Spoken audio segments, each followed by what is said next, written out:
I just want to think into some ideas around metaphor and symbol and analogy with you for a while, if you don't mind, because I've been thinking about this on my walk and I need to get it out really. But I'm thinking about it particularly in relation to embodied cognition, by which I mean a body of ideas, which I personally subscribe to, which is the thought that cognition itself, thoughts, ideas, mental life, is largely composed of, as I say, metaphors, symbols, analogies, those kind of figurative elements of when they appear in speech, we'll call them figurative elements of speech.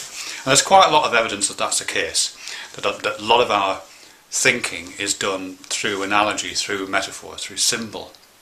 When I say evidence, the evidence here comes from evidence of the analysis of writing. When people write, they routinely use endless metaphors. 75 up to 90% of writing quite often is metaphorical. Similarly, speech and conversation analysis, most of the words that are coming out of my mouth right now are metaphorical or have metaphorical underpinnings, like words like underpinnings, for example. And also from analysis of kind of neuroanatomy, the way the brain works, at least in the processing of those things that we think of as thought and ideas, tends to draw very, very heavily on metaphor. So, for example, when I conceive of the word understand, when I think of the word understand, or use the word understand in a sentence, or think with the idea of the word understand, the part of my brain is being activated at that point, which is also activated when I grasp something physically. If I hold something reach out my hand out and grasp something, that same part of the brain is being activated. With the idea there being that we understand the word understand using the metaphor of grasping. In fact, we often use the word grasp, don't we? If you want to grasp an idea, we know what that means. It's almost like reaching out and holding it in one's hand. So there's other evidence available as well, but those are the most commonly cited ones. That a lot of our thinking is metaphorical, analogical, symbolic. But there's some interesting things about that, which I'm just starting to try to find a way into, because the way that symbols and metaphors and analogies relate to one another is not the same as the way that things relate to one another in this, the real world.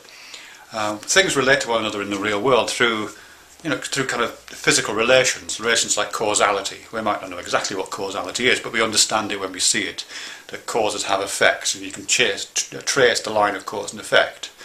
Or things relate to themselves in the real world, in the physical world, through just physical relations, part-whole relations.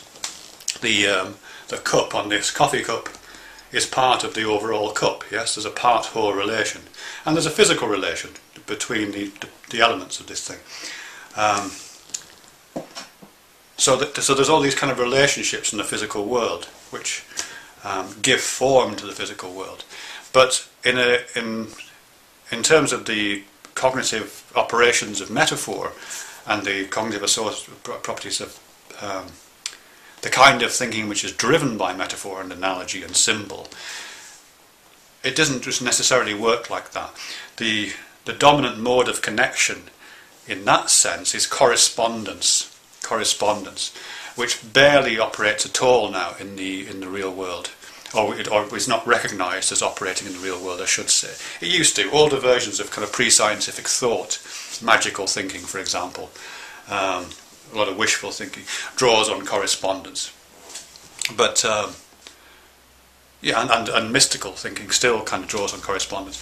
But it's not part of our understanding of the real world. But it absolutely is part of our understanding.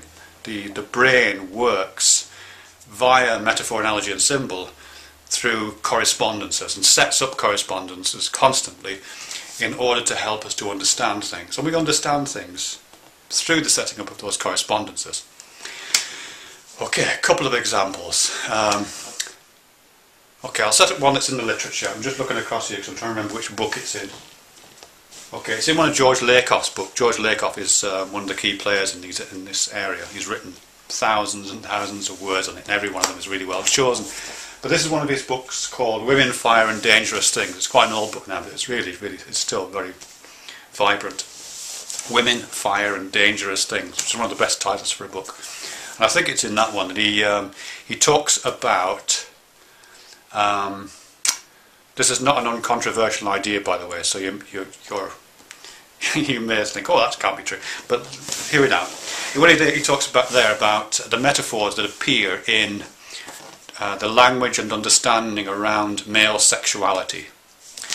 Because when we talk about male sexuality, or when we describe our own sexuality as men to ourselves, or when we write about it, or when we draw cartoons and tell jokes about it and sing songs about it, when we express our sexuality either out there in the world or to ourselves, we do that through a series of metaphors, just like everything else. Our understanding of our own sexuality is powered by metaphor, symbol, analogy. And what he says there is that some of the key metaphors in that discussion of male sexuality are to do with things like heat.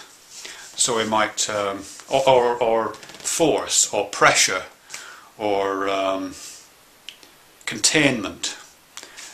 Pressure inside a sealed container. In fact, he often talks about it. In fact, what he calls the image schema, which is a term that comes from one of his collaborators, Mark Johnson. Image schema, a collection of metaphors which hold together into a kind of image. He says one of the dominant image schema, the dominant metaphor sets for male sexuality, is the idea of heat and pressure inside a sealed container. Now that might sound a long way away from your experience of sexuality, but you don't have to go very far to find it, even if you read any of the literature on male sexuality, or just talk to guys about what their sex drive is like. They will often use metaphors which link back to this central metaphor of heat and pressure in a sealed container. Now, where it starts to get interesting about correspondence is that there's another common understanding that draws on the same metaphor, and that is our understanding of anger, the emotion of anger. The emotion of anger is quite an abstract thing, it's hard to talk about, think about, but one of the ways we do talk about and think about it is again through metaphor, symbol and analogy. And the dominant image schema, the dominant collection of metaphors, symbols and analogies again for anger is also heat and pressure in a sealed container. So again, if you look at the literature, talk to people, find out how anger is expressed, both out there in the world or to oneself. It's lots of words like explode, blow up, blow your top, burning up, all of these kind of expressions. So again, all drawing back to the central image schema of anger being heat and pressure in a sealed container. So we've got these two things, we've got male sexuality and we've got anger, sitting side by side, drawing on the same image schema. In neuroanatomical terms, that means that parts of the brain are being activated when we think about male sexuality that are also being activated when we think about anger. Just in the same way that parts of the brain that are being activated when I think about understanding that are also being activated when I grasp something. So there's a correspondence been set up there through the vehicle of metaphor between anger and male sexuality. And there's some suggestions, I say it's controversial, there's some suggestions that one of the reasons why male sexual aggression is much higher than female sexual aggression isn't simply perhaps to do with testosterone or simply perhaps to do with some readings of evolutionary psychology, but may also be to do with the fact that that correspondence is kept alive every day when we think about it, when we talk to ourselves in terms of male sexuality, sharing this image schema with anger. And and it's all over every cartoon looks like that, every piece of writing, every joke looks like that. So that's one example of a correspondence. A simpler one, and perhaps you can help me with this one, is to do with correspondence as at the level of a symbol. And here I'm not talking about complex symbols that you might find in Jung or Freud or any other kind of branch of that kind of thinking, but really simple symbols, just symbols like mathematical symbols, like the number 3, for example. 3, yes, 3 is a symbol. I mean, it's a character you can write, but it's also held as a kind of symbol in one's mind, isn't it? Threeness. There's a part of the brain which will light up when you think about 3 things, when you see 3s, and that's mobilised over and over again. So and that same part of the brain, it's not really part of the brain, but those series of assemblies will be activated every single time 3 features as the property of some collection of others or some entity, 3s. Yeah. So every time you talk about the Trinity, the Holy Trinity, it's in Christianity, your Father, Son and Holy Spirit, that's a 3, yes? So that's activating a certain part of the brain. But there's a correspondence between that and other things that share that property of 3ness. So, for example, the classic division of material into solid, liquid and gas. I know there are others, there are plasmas and there are condensates, but we usually divide matter into solids, liquids and gases. It's a 3. And it's a 3ness. When we think about materials, our understanding of materials, our thinking of materials, also contains and mobilises those assemblies in the brain that have this 3ness about them, that code for 3ness. And so the Trinity, the Christian Trinity, corresponds, on that level at least, with the solid, liquid, gas 3. Yeah? So there's a little bit of an overlap. And the fact that this overlap, this little correspondence, makes it inevitable that a part of our understanding is coloured by that. Our understanding of the Trinity is partly drawing on this property of 3ness that it shares with other things, including solid, liquid and gases. And I'd invite you just to consider that. You know, if you've never thought this way before, it can be a little bit tricky, but if you just imagine which out of the solid, liquid, gas 3ness corresponds to Jesus, which corresponds to God the Father, and which corresponds to the Holy Spirit. Now my guess is you'll say the Holy Spirit is gas, and there might be some distinction between the other two. But I'm guessing you probably won't have an awful lot of difficulty doing that, because we have this natural built-in tendency to form correspondences.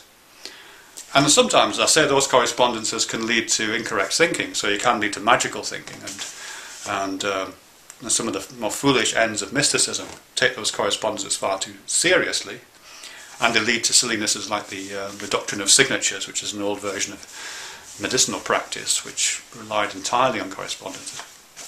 But at the same time, it's not something we can do without, because our understanding is powered by that, our thinking is powered by that, our creativity is very strongly reliant on that at all levels. Just the creativity, being able to put a sentence together, requires us that we have these correspondences in operation, so that we can twist and turn this stream of metaphors that pours out of our mouth every time we speak. So that's where I'm going with this. I'm thinking about correspondences and how one pattern can be understood in terms of another pattern, and inevitably is, particularly in this case patterns of 3ness, or more complex patterns drawing on image schema, collections of symbols and metaphors, like heat and pressure in sealed containers, perhaps forming some kind of correspondence pattern between male sexuality and heat and anger via heat and pressure in a sealed container. Yeah, so thanks very much for having patience and staying with me, thinking aloud. Bye.